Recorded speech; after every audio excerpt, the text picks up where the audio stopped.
Bonjour, je m'appelle Grigory Tomsky, je suis professeur des universités, ancien haut fonctionnaire de l'UNESCO, président de l'Académie internationale Concord et membre de la Société des gens de lettres de France.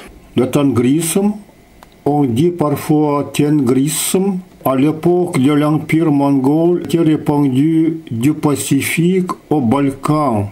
Le tengrisme classique a été basé sur les trois idées. Tolérance exemplaire exprimée de façon suivante. Comme Dieu a donné à la main plusieurs doigts, de même il a donné aux hommes plusieurs voies vers le Dieu unique. Désir de la paix universelle qui est souhaité dans le terme. Par la puissance du ciel éternel, du lever du soleil jusqu'à son couchant, le monde entier sera uni dans la joie et la paix. Idée d'un gouvernement mondial exprimée par les mots. Il n'y a qu'un seul Dieu dans le ciel, et sur la terre, il ne doit être qu'un seul maître. Je parlais du tengrisme dans 3 vidéos.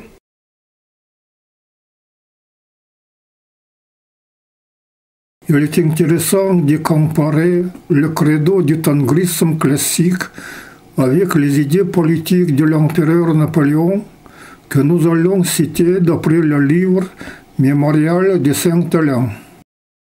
Mon système était de n'avoir point de religion prédominante, mais de tolérer tous les cultes.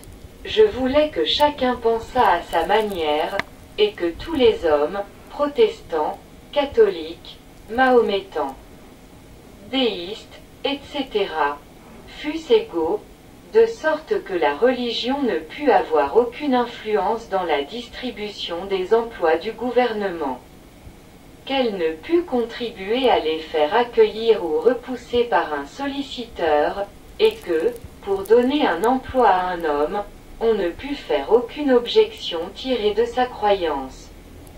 Pourvu que d'ailleurs il fût capable.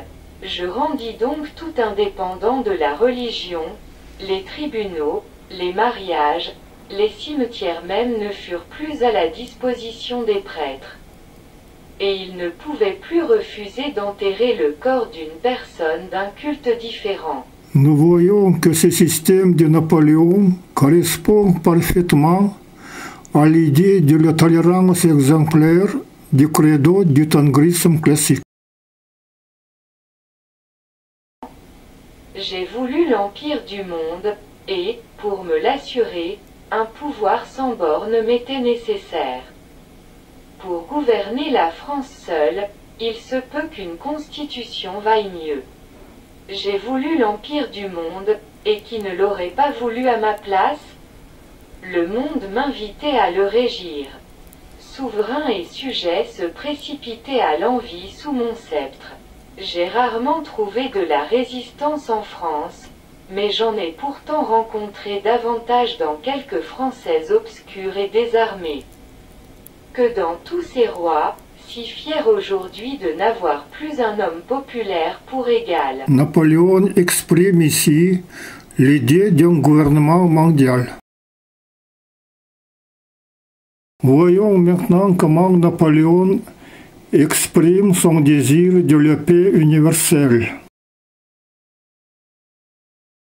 D'ailleurs, je désire la paix, et je ne l'obtiendrai qu'à force de victoire.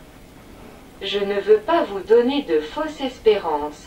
Je laisse dire qu'il y a des négociations, il n'y en a point. Je prévois une lutte difficile, une longue guerre. Pour la soutenir, il faut que la nation m'appuie, mais en récompense elle exigera de la liberté, elle en aura. Continuait-il, que j'eusse pu, dans chaque lieu, prévenir les fraudes. Châtier les dilapidateurs, ordonner des édifices, des ponts, des chemins, dessécher des marais, fertiliser des terres, etc. Si le ciel alors, continuait-il, m'eût accordé quelques années, assurément j'aurais fait de Paris la capitale de l'univers, et de toute la France un véritable roman. Il répétait souvent ces dernières paroles, que de gens déjà auront dit cela, ou le répéteront avec lui. Quand l'empereur fut visité Amsterdam, la population, dit-il, était très montée contre lui, mais à peine il avait paru qu'il avait remué les cœurs les plus froids. Il ne voulut d'autre garde que la garde d'honneur de la ville, et ce trait de confiance lui ramena aussitôt tous les sentiments hollandais. Il était sans cesse au milieu de tous. Dans une certaine occasion, il aborda vis-à-vis d'eux franchement la question. On vous dit mécontent, mais pourquoi? La France ne vous a pas conquis, elle vous a adopté. Il n'est aucune exclusion pour vous, vous partagez toutes les faveurs de la famille. Considérez-vous, j'ai pris parmi vous des préfets, des chambellans, des conseillers d'État dans le juste rapport de votre population, et j'ai accru ma garde de votre garde hollandaise. Vous vous plaignez de souffrir, mais en France on souffre davantage. Nous souffrons tous, et cela durera tant que l'ennemi commun, le tyran des mers, le vampire de votre commerce, ne sera pas ramené à la raison. Vous vous plaignez de vos sacrifices? Mais venez en France, et vous verrez tout ce qui vous reste encore au-dessus de nous. Alors vous vous estimerez moins malheureux peut-être. Mais pourquoi ne vous féliciteriez-vous pas plutôt de la fatalité qui amène votre réunion avec nous? Dans la composition nouvelle de l'Europe.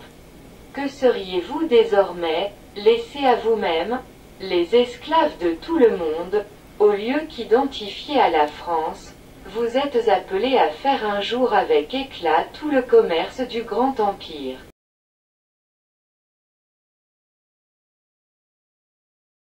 Puis, prenant le ton de la gaieté, il leur dit, « J'ai fait tout pour vous plaire et vous accommoder.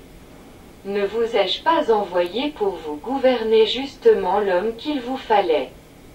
Le bon et pacifique Lebrun, vous pleurez avec lui, il pleure avec vous, vous pleurez ensemble, que pouvais-je faire de mieux ?» Et à ces mots le flegme hollandais disparut. Tout l'auditoire se mit à rire aux éclats, et l'empereur put compter sur eux. Du reste, ajouta-t-il, espérons que ce ne sera pas long, croyez que je le désire autant que vous. Ceux d'entre vous qui voient loin vous diront que rien de tout ceci n'est dans mon caprice ni dans mes intérêts. L'empereur laissa le peuple d'Amsterdam ivre de sa personne.